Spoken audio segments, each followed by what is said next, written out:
Hello and welcome back to the channel where the narrator just found out one of his cats has diabetes and now he has to take glucose levels and also inject it with insulin now and then. For those of you that didn't know, yes, cats and dogs can get diabetes. And if you have diabetes, just kidding. And just a quick reminder, if you want to hear me narrate more stuff, make sure you're following me on the Chilling app. We also have a ton of other narrators too, so it's not just me. And we've recently started with classic novels and vintage horror, so yeah. And don't forget our one-of-a-kind ambient sounds, and we just got some more, so you want to check them out. There's a 3-day free trial available. It's only $2.99 per month after that. Completely ad-free. And yes, you can minimize it and turn off your screen if you want to sleep. And if you act fast, you can get yourself an entry into our PS5 giveaway. You can get more information in the link in the description underneath everything about our sponsor for today's video. Today's video is brought to you by Raid Shadow Legends. Freeze. Stop whatever you're doing and take a breath. Don't waste your life. It's time you made some changes. Have you taken down the Demon Lord yet? Crushed the Ice Golem? Ascended the Doom Tower? What about fighting against millions of real players in the arena? Well, now you can get your life in order because it's time to raid. Explore millions of champion combinations and master countless tactics as you raid bosses, dungeon runs, campaign battles, and PvP arena matches. With hundreds of artifacts to equip and over 500 champions blessed with unique skills, you can build your team, develop your champions, and raid your way to the top. Use my links below to download Raid yourself to your mobile phone or PC. I don't know about you guys, but I really enjoy the Fire Knight in the dungeon boss area.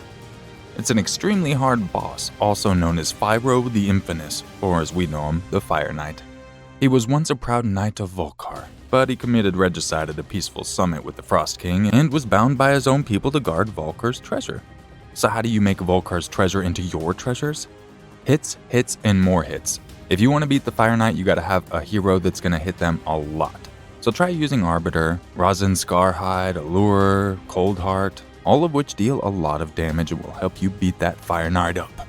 This month, Raid is releasing a ton of amazing new clan features and improvements.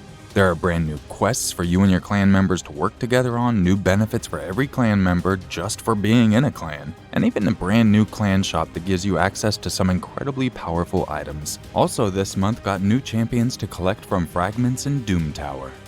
If you want to get a head start in Raid, all you have to do is hit the link in the description or scan my QR code, and you'll get an epic hero Chinoro, who is amazing at the Doom Tower. 200,000 silver, 1 XP boost, 1 energy refill, and 1 ancient shard so you can summon an awesome champion as soon as you get in the game.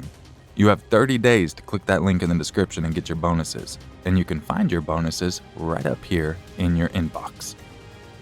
I want to give a huge shout out to Raid Shadow Legends for sponsoring this video. And without any further ado, let's begin. And as always, this video may be disturbing to some viewers.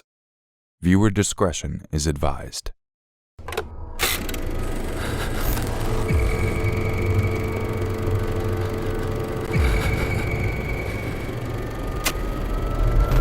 Ten-year-old Zahra Baker was living with her father and stepmother in a run-down bungalow on 21st Avenue Northwest Hickory.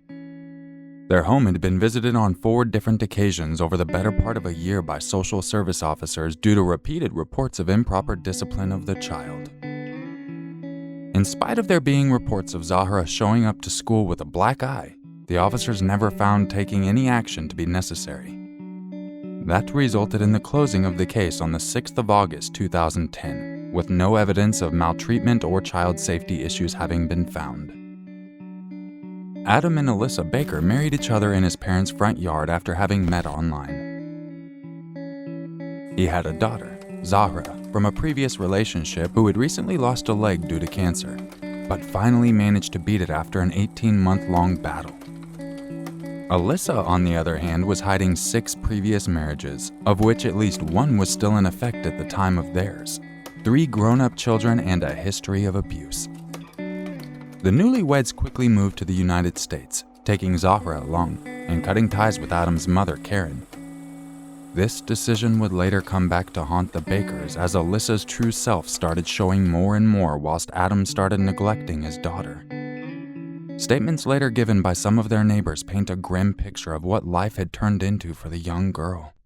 Secret Police 911, where's your emergency? Yeah, my daughter is missing. I'm sorry?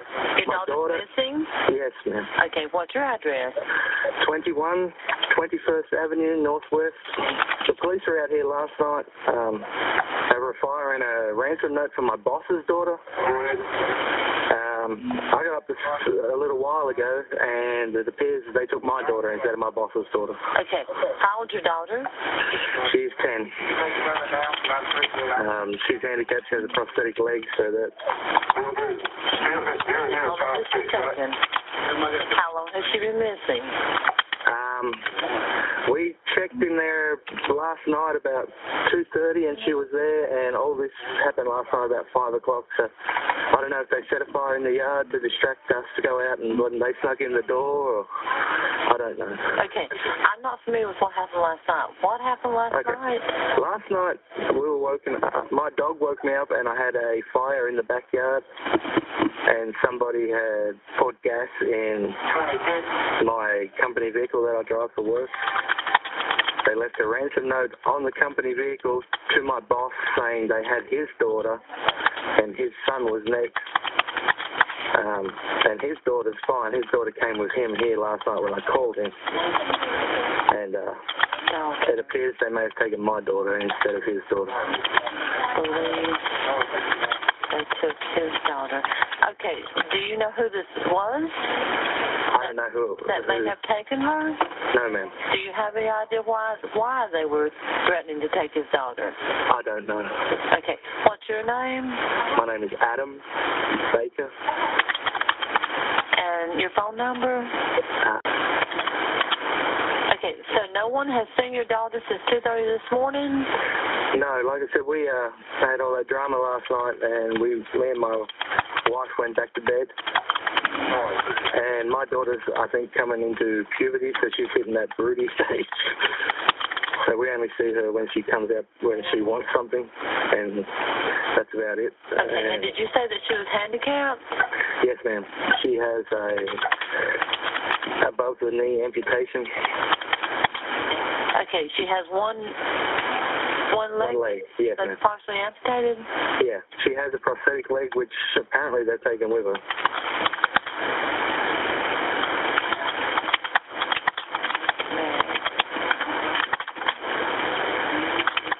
Prosthetic leg was taken with her? Yes, ma'am.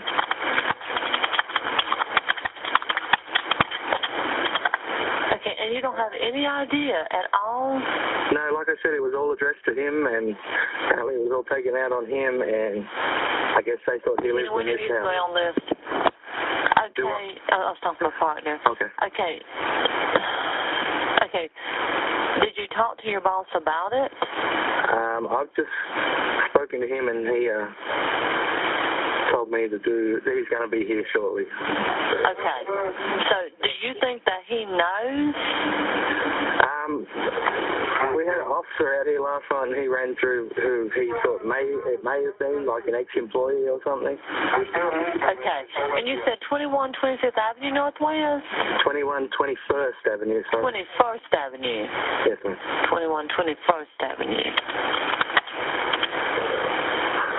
Okay, hold on just a second. Thank you. Okay, yeah, I see it now. I wasn't finding the call. Okay.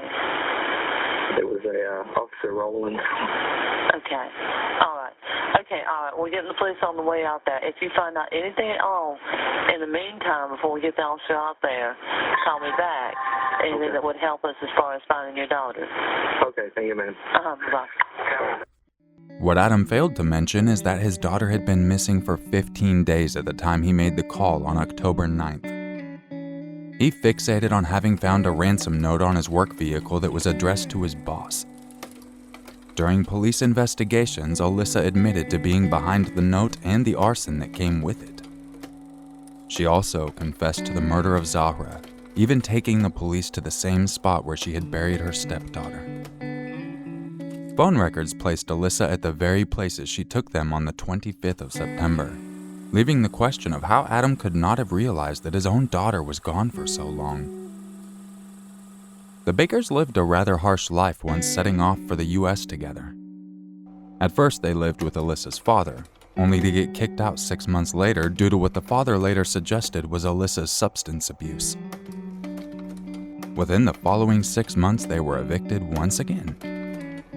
Their landlady from the time described them as physically violent, mentioning that they were also constantly behind on rent. The family then moved to a trailer park in Hudson.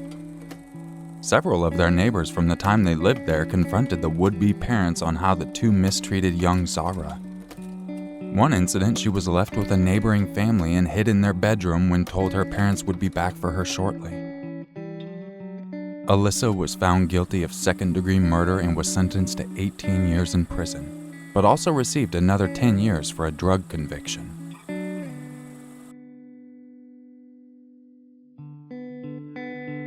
Cameron Riemhofer received a call from his girlfriend of 2 years, Kaylee Sawyer, just after midnight on the 23rd of July, 2016. She asked him to pick her up from a friend's bachelorette party. After meeting up, the two had a fight in the parking lot of their apartment complex. It concluded with him entering the building while she didn't. 10 minutes later, he came out to check on her, but she was already gone. Their last contact was through the phone. Kaylee then told him that she was walking and that her battery was dying. At the time, 23-year-old Kaylee Ann Sawyer was studying at Central Oregon Community College, also known as COCC, as well as working as a dental assistant. She was living with Cameron, but she also had friends and family all across Bend. Because of that, Cameron didn't think much of her walking into the night, but then he got in touch with Kaylee's mother and best friend the following day. Neither of them had heard from her. On top of that, her car was still parked in front of her friend's house. Only at that point did Cameron realize he had to call 911. Dispatch, how can I help you? Hello? Hi. I'm not sure if this is quite the right number to call. Last night I got home from the bars with my girlfriend. She got upset at me and ran off. And I chased her and wasn't able to find her, and I still haven't heard from her. Her phone's off. I called all her family and they haven't heard from her, so I'm wondering what you recommend I do. We can put in a call and we can have officers or deputies look for her. Okay. And where was she last seen at? College Way. College and what? Alpine Meadows apartment complex. It's like at the top of College Way. In that apartment complex? Yes. In a specific apartment or In the parking lot. just in the parking lot? You guys don't live there? Or? Yes, we live there together. Okay, what's the address? And what's the apartment number? And this is her address as well, the Aubrey Pines. Yes. Okay. And it was last night? Yeah. About what time? It was like 1 o'clock in the morning. They got walking or something? Like, she was mad? Yeah, she was mad at me, so I walked inside and told her to come meet me, and then when she's like, calm down. And then I went back out in 10 minutes, and she was gone. And I called her a few times, and she said she was walking down the street. And then I guess she said her phone was about to die, and then I couldn't get a hold of her after that. I haven't heard from her since. Okay. She took off on foot? Yes. What's her last name? Sawyer. Sawyer? Yes. First name? Kaylee. Kaylee. And what's her date of birth? March 2nd, 1993. And she's got her phone with her? She did last I saw her, but it's been dead all day, and what's the phone I imagine she would charge it. Let me look at my phone real quick. Sure. Do you know what carrier it is? It is Verizon. And does she have a vehicle? Is it parked in the parking lot, or? She has a vehicle. It's parked at her friend's house, and I've been over there and talked to her friend, and she hasn't heard from her either. And the vehicle's still there? Yep. And what's the color, make, and model? It's a Subaru Impreza, and it's like a dark grayish blue. Do you happen to know the plate on it? I don't. That's fine. And it's parked at a friend's house? Yes. Any idea where she would go, or? I don't know. I figured she'd go where her car was to her best friend's or her mom's, and I've been over to both. Talked to her dad, and I just haven't heard anything from anybody knowing this. Okay. Does she go to, like, have a job that she needs to be out that she missed or anything like that? Not today. She has work tomorrow at R Dental. Okay. And any diagnosed mental or physical health issues? No, none that I know of. It turned out that Kaylee Sawyer bumped into what she quite likely took for a police vehicle, and Edwin Laura, who was himself wearing a security uniform from COCC that closely resembled that of an official police officer. His car was a campus security SUV outfitted with plexiglass screens separating the front and back seats and auto-locking doors. He offered her a ride and she accepted it, most likely thinking that there was no reason to be suspicious. Her body was later found in a ravine in the vicinity of Redmond. The tragedy that began unfolding would not stop it claiming just one life, though. Without even delving into the trauma that her family, friends, and partner suffered due to the actions of an individual they knew nothing of until that point, Laura just began his spiraling descent. At first, he told a version of his story to his wife, who was a local police officer at the time. Then he drove off to California, where he carjacked at least 2 vehicles, kidnapped a second victim, Andrea Elizabeth Mays, 19 years old from Salem, Oregon, and shot a man at a Super 8 motel. His crime spree went on for 2 days after his initial departure and finally ended with him turning himself in to the local police while on the phone with emergency services. The story didn't end there, though, as Sawyer's family filed a federal lawsuit against COCC in July 2017 on the matter of the striking similarities between the officer's kit and the vehicle of an actual police officer. Their attorneys uncovered evidence that not only were there red flags in regards to Laura, but also that the college's campus safety department knew of at least some of them. When all was said and done, he ended up with 2 federal life sentences.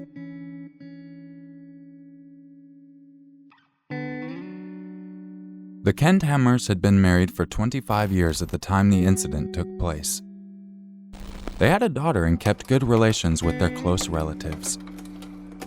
Barbara Kenthammer, Todd's wife, kept a very tight schedule, calling her mother every morning before going to work, being exceptionally punctual in her professional life to the extent that her employer called her mother to ask if anything had happened to Barbara because she was 2 minutes late for her shift. Todd and Barbara are believed to have left their home at around 7:50 a.m. the morning of the accident.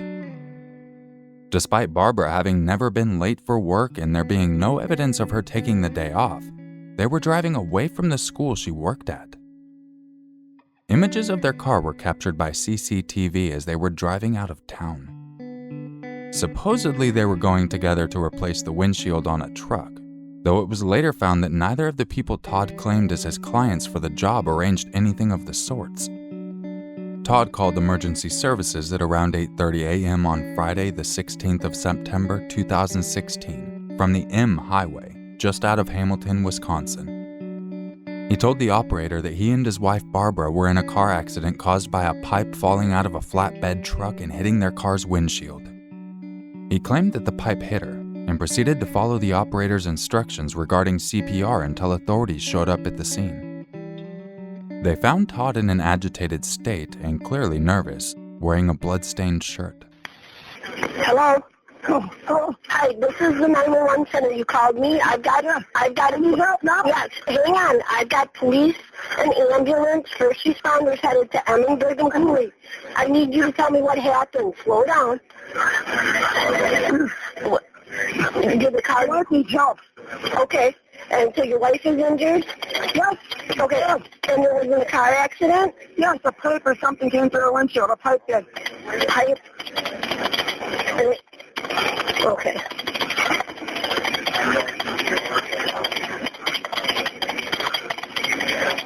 All right. And I'm going to connect you to medical information, sir. What's your first name? Todd. Todd, okay. And they're going to help you help her until somebody gets there, okay? Hurry up. And then you're going to hear a dial tone in the phone ring. Just stay on the phone. Let me talk first when they pick up, okay? Mm-hmm. Back Backup Communications. Hi, this is Lisa at 911. I've got Todd on the line reference that accident at Bergen Pool in County M. He said a pipe or something came through the windshield and hit his wife.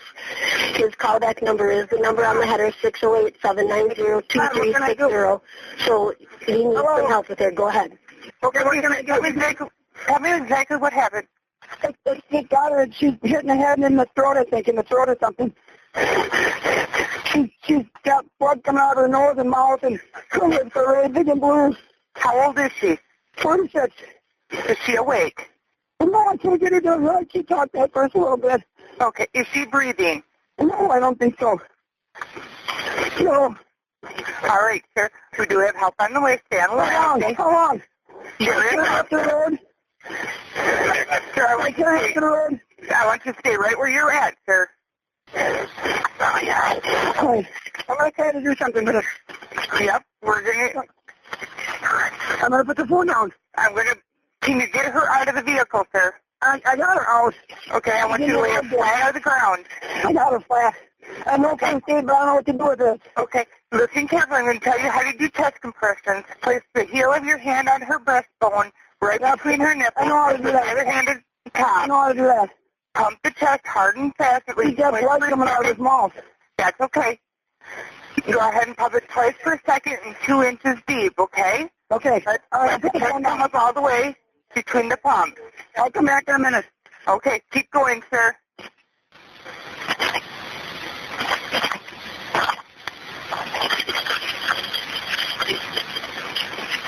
She got blood bubbling out of her mouth, Dad. That's okay. That's okay. We're going to keep pumping the chest hard and fast, okay? Pass out. I'm very doing great, sir. You're doing just fine. Keep pumping the chest hard and fast, 2 inches deep.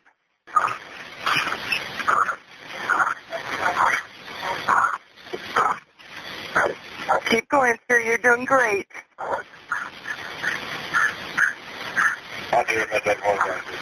How far out are they?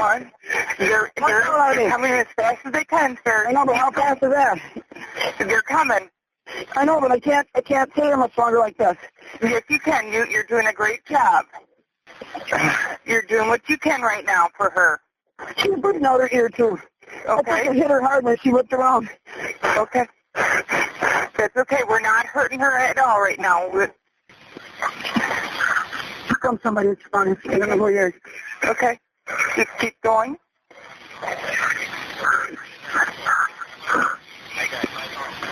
Okay, keep going, sir.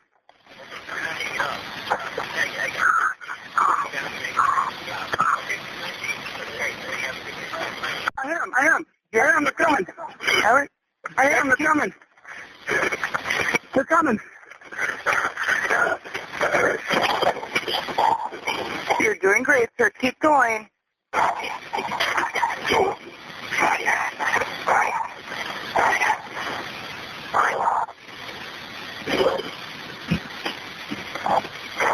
Okay, I gotta hang up. Here they come. Here they come. Stay on the phone until you get right next to her. Okay, keep doing CPR. You're doing great, sir. Good. Come on, brother. You're doing great. You just keep on going until they get right up next to her, and they'll take over. I'm on the other side of the car. I have to show them where I am. I have to show them. They'll find you, sir. You're doing great. Okay, they're here. I see them. Okay, make sure they come right up next to her. I got them. I can't. I gotta get them. Okay. We want to continue with the CPR for her. They can't find me. They went by me. Call them and tell them come back. They went past me. Okay. I'm on Bergen Pool. Got them. Come on. Fuck me. Oh my God. Come on.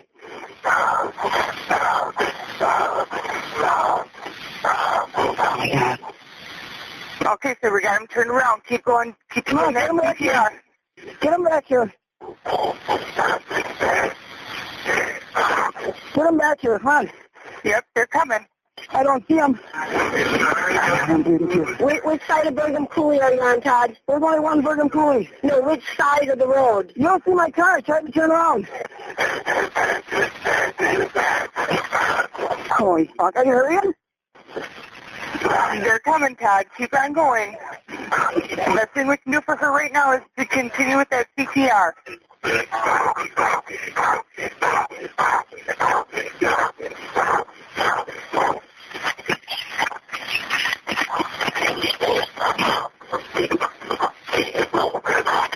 You gotta hurry up. Hurry up. Hurry up.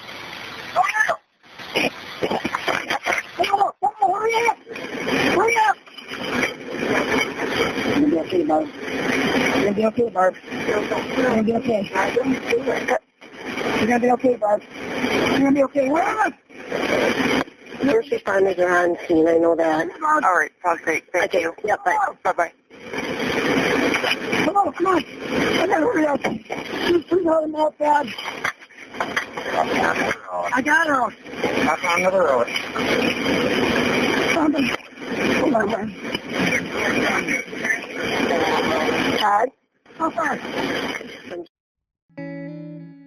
The following day, Barbara took her last breath. Her passing resulted in the opening of a police investigation on the matter, with Todd as the main suspect. The news shocked the Kendhammers family, but they never lost faith in Todd. The prosecution in the trial even had the bench right behind them reserved for family, but they all stood behind him until the very end. The investigation, and later on trial, took a number of unexpected turns. Todd's story proved iffy at best at several key points. Some of the biggest questions he couldn't answer were why were they driving away from Barbara's workplace while she was supposed to go to work? Why did he have shifts scheduled at work on the following weekend when he was supposed to be gone on a trip with Barbara? And how come his chest and neck were full of scratch marks while several of his wife's nails were broken and had traces of his skin under them? He got caught up in several lies and started throwing accusations at medical examiners, prosecutors, jurors, the media, and even law enforcement. Todd failed to convince the jury with his answers and was found guilty of first-degree intentional homicide. The verdict came down hard and swift. He was sentenced to life in prison at the end of his 9-day trial in March 2017 and is to be eligible for parole in 30 years at the age of 77. His family was still by his side even then, though he was not allowed to hug them before being taken back into custody to serve his sentence.